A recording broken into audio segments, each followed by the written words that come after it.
This is the story of an adventure that happened in Narnia and Calormen and the lands between in the Golden Age, when Peter was High King of Narnia, and his brother Edmund and his sisters Susan and Lucy were kings and queens under him. In those days, far south in Calormen, on a little creek of the sea, there lived a poor fisherman called Ashish. Where is that confounded boy? And with him there lived a boy who called him father. Shasta! Here, Father. Why didn't you answer me when I called, you lazy good-for-nothing? Ow! Ah, seems we have a visitor. Who is he? A Tarkhan, a great lord of the Calormen. Look at his wonderful horse. Good evening, old man. Greetings, lord. I am on a long journey and have already travelled far. You will give me hospitality for the night. You honour us, master. Come in and eat. It's always the same. Whenever anything interesting happens, I'm sent out here to the stable. I wonder what they're talking about. May I give you more food, O master? I have eaten enough.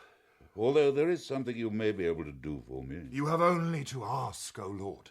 That boy of yours, What of him? I should like to buy him. But, master, what price could induce your servant, poor though he is, to sell into slavery his only child and his own flesh? That boy is no more your son than he is mine. He is, unless I'm much mistaken, one of those beautiful barbarians who inhabit the remote north. On a night when the moon was full, it pleased the gods to keep me from my sleep. Therefore I got up from my bed and went out. The tide brought in a little boat, in which there was nothing but a man who looked as if he had recently died of hunger, and an empty water-skin, and a child still living.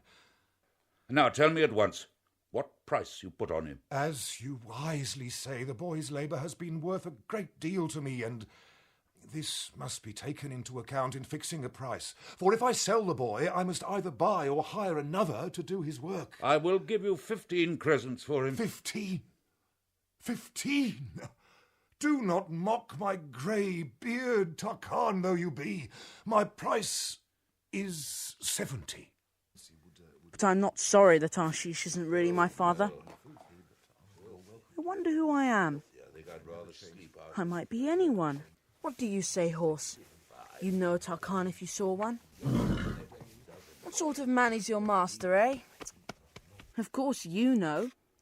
I just wish you could talk, old fellow. But I can. What? I said I can talk. However did you learn to do that? Hush, not so loud. Where I come from, nearly all the animals talk. Where's that? Narnia. Narnia of the heathery mountains and the rolling downs. Narnia of the many rivers, the plashing glens, the mossy caverns and the deep forests ringing with the hammers of the dwarfs. Oh, the sweet air of Narnia. An hour's life there's better than 1,000 years in Calormen. How did you get there? Kidnapped, or stolen, or captured, whichever you like to call it. I was only a foal at the time. My mother warned me not to wander the southern slopes, but I wouldn't listen.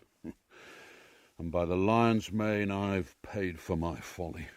All these years I've been a slave to humans, hiding my true nature and pretending to be dumb and witless like their horses. Why didn't you tell them who you were? Not such a fool, that's why. If they'd once found out I could talk, they'd have made a show of me at fairs and guarded me more carefully than ever. Do you have a name? Of course. It's Brinny. I'll never be able to say that. Can I call you Bree? Well, if it's the best you can do, I suppose you must. And what shall I call you? I'm Shasta. Well, there's a name that's really hard to pronounce. But now we mustn't waste time. You want to know about my master, the Tarkhan Anradin? Well, he's bad. Not too bad to me, for a warhorse costs too much to be treated very badly. But you'd better be lying dead tonight than to go to be a human slave in his house tomorrow. Then I better run away. So, why not come with me? This is a chance for both of us. You see, if I run away without a rider, anyone who sees me will say, "Stray horse," and be after me as quick as he can. With a rider, I've a chance to get through.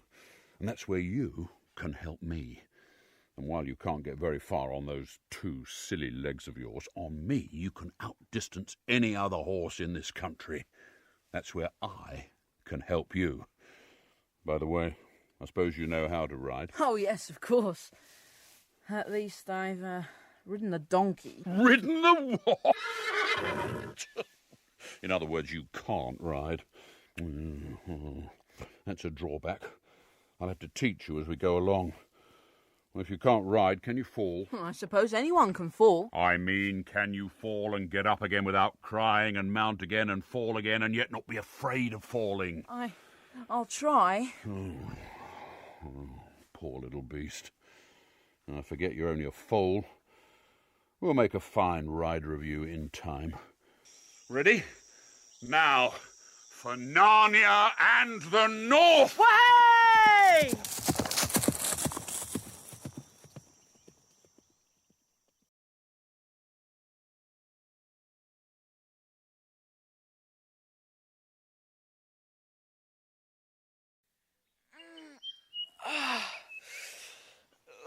Where am I? Good morning, small one. Oh, yes, I remember. Now, I think I'll have a nice roll before we put on the saddle again. Oh, that's good. Oh, yes, that's very good. Oh, you ought to have one, Shasta. Oh, most refreshing. You do look funny when you're on your back. I look nothing of the sort.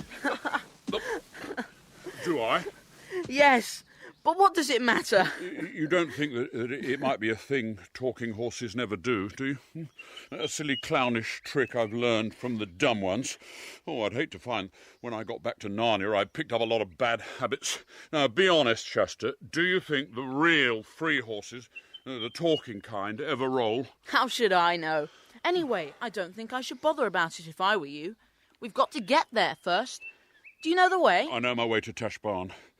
After that comes the desert, but we'll manage that somehow, never fear. Why, we'll be in sight of the northern mountains then. Oh, think of it. To Narnia and the north. Nothing will stop us then.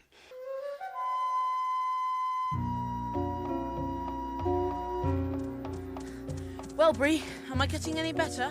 Oh, you still sit in the saddle like a bag of flour. Oh. But, well, I have hopes. After all, you've got to trot before you can canter.